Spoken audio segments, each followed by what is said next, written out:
देखिए माताओं, दाम्पत्य जीवन में लगभग हर घर में लड़ाई होती है। आप उठा के देख लीजिए, हर तीसरे घर में पति पत्नी में क्लेश बना रहता है। गृहस्थ जीवन में शांति कैसे आए, इसका कोई उपाय है? तो मैंने जहां तक शोध किया, मैं कोई टोटके की बात नहीं बताऊंगा। अगर 4-5 चीजें आपने फॉलो कर ली तो आपके दाम्पत्य जीवन में भी झगड़े नहीं होंगे। पहला, निजी जीवन की पवित्रता। पति पत्नी के बीच में कोई भेद नहीं होना चाहिए। इतनी पवित्रता हो कि वो कुछ भी आपसे शेयर कर सके और वो कुछ भी आपको सुन सके।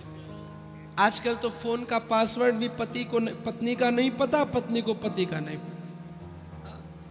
अब ऐसी कौन सी प्राइवेट चीजें हैं जो इतनी प्राइवेसी अपने हस्बैंड से, इतनी प्राइवेसी अपनी वाइफ से?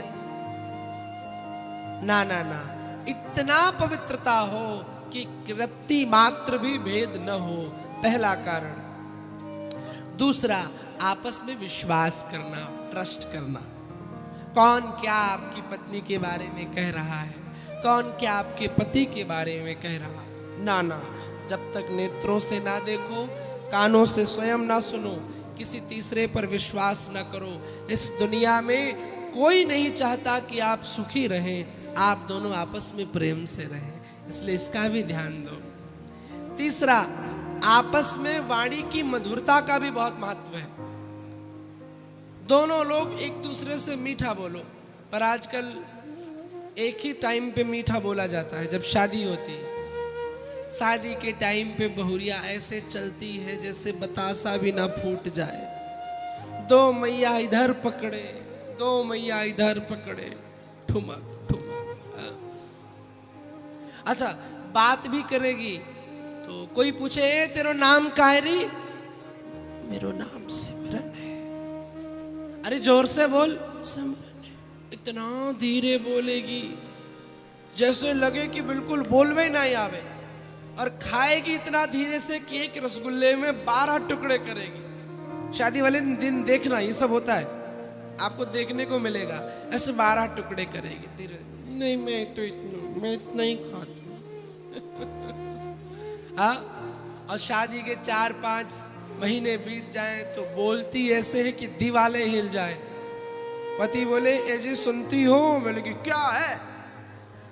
चलती ऐसी है कि घर की धरती की जमीन टूट जाए। और बोलती ऐसे है, चलती ऐसे है, और उसके साथ में झगड़े करने में आ जाए तो महाराज फिर पूछो ही मत। लेकिन नहीं, मधुरता। बाहर तो हम सबसे बड़े प्रेम से बोल लेते हैं, ऐसे बोलेंगे मुंह से बिल्कुल अमृत निकलेगा, लेकिन घर में एक दूसरे पर दोषारोपण करके कि मैं इससे क्यों पीछे रहूं, मैं इसे हारना नहीं चाहती। अरे नहीं नहीं, ये दाम्पत्य जीवन में एक दूसरे के प्रति जब तक समर्पण नहीं होगा तब तक ये जीवन अच्छा नहीं चल सकता। मान लो पति थोड़ा डांट भी दे, कोई बात नहीं है, पति है, बड़ा है, आपका जीवन साथी है, कोई बात नहीं, सर झुका लोगे तो कुछ बिगड़ नहीं जाएगा। पर आजकल की एडवांस बहनें सोचती हैं कि मुझे कह दिया मैंने, मेरी इंसल्ट हो गई। हाँ, अच्छा, तुमने पति की इंसल्ट कर ली तो उसमें किसकी इंसल्ट हुई?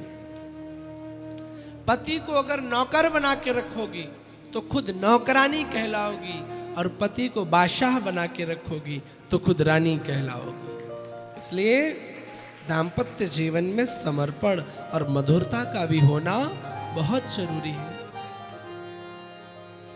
तीसरा, एक दूसरे की परवाह करना, केयर करना। आज ये भी गायब हो गया है। 2-3 साल तक तो बहुत केयर हुई, लेकिन थोड़े थोड़े बाद अब अगर पत्नी बीमार है तभी पति थोड़ा ध्यान देता है, या पति भी, अब केयर नाम की चीज गायब हो गई आपस में। ये भी गृहस्थ धर्म का एक खंभा है, केयर करना, एक दूसरे की परवाह करो। श्री राम जी जानकी जी की कितनी परवाह करते हैं। जब वनवास में चली श्री जानकी जी तो थोड़ा ही आगे बढ़ी और राम जी से कहा, राघव जंगल अभी कितनी दूर चलना है? राम जी ने कहा अभी तो थोड़ी दूर चले हैं। तो श्री जानकी जी को प्यास लगी थी। अब जानकी जी कह नहीं पा रही हैं, तो राम जी ने क्या किया, जानबूझकर थकने का बहाना बनाया कि श्री जानकी मैं बहुत थक गया हूं, बैठो थोड़ा जल पी लिया जाए। ऐसा ही होना चाहिए। एक दूसरे को वाणी से मत समझो, एक दूसरे के इशारे और भाव से समझ जाओ। छोटी छोटी चीजों को परोखो, छोटी छोटी चीजों को की केयर करो। और अंतिम, एक दूसरे को इग्नोर करना ये भी क्लेश का कारण है। ना ना ना।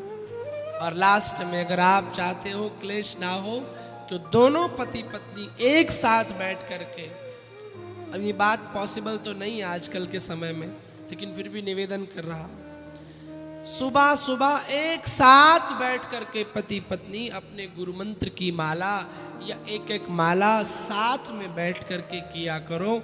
उसका बड़ा प्रभाव जीवन में पड़ता है। ठीक है ना? बोलो जय श्री कृष्ण। तो नंद बाबा बड़े प्रेम से रहते।